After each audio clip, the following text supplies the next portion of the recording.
Hello everyone, Anne here, and in today's video I'll be talking about game making tips for any type of game in RPG Maker. Let's get started.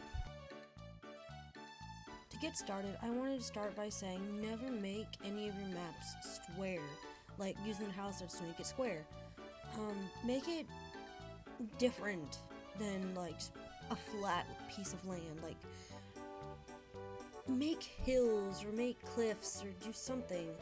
It makes it look weird when it's just square, because it doesn't look right, it doesn't make any sense. I've learned the hard way whenever making my games, but there's times that interiors should be big and square. That's basically like for stadiums or castle main halls, or like mall, like first layer mall floors. That's just, don't make them square unless needed to be. Next thing on the list is character creation. How do you want to make your characters interact? Do your main four or however many characters you have hate each other at first, then bond over time? Do they know each other from the start? Are they childhood friends? Another thing, what's their motives to help or not help others? How do they grow as characters? What do they like and dislike? There's many variables on how you can create your character and how they will impact the story and gameplay. It's really up to you to create a character that can really reach people's hearts and make it really interesting for the story to play out with those characters. Next, the use of cliches. First off, it's not a bad thing to use them, if you know how to use them right. Add twists in it to make it interesting, like a hero in the beginning. He's willing to fight evil, but in the end, he becomes a villain, something that he never thought he would turn into.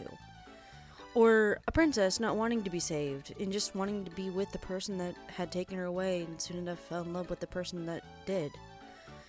There's different things you can do to make the casual cliches more interesting and more innovative. Honestly, just put your mind to it to make something different than other games. Yeah, most of them have been used, but there's always ways to make it more interesting and have different twists. World building. What is your world and your game like? What are the inhabitants like? Are they human, elven, beast people? This does matter. What is the story? What's the main focus? What do you want to get across to your audience? These are important things you need to know to get your games across to the players and the audience that you want to aim for.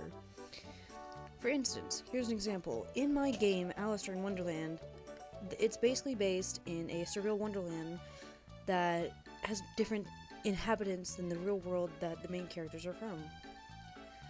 There's lots of different kinds of creatures in the game that you meet along the way, and the story basically evolves into something more as you meet more of the inhabitants.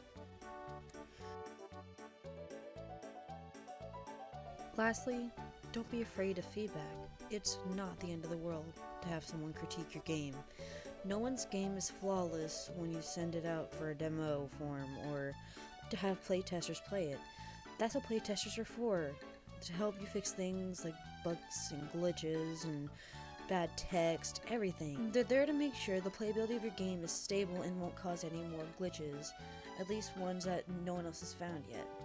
I've had so many bugs in my own game, and I'm having friends help me along the way with playtesting. In Alistair in Wonderland specifically, it has not been released yet, and I'm having my friends help me. So like I said, don't be afraid of feedback. It's not a bad thing to have feedback or be critiqued. But it's okay to be sad though, that your game's not perfect. It's okay. Not everything will be good the first time around.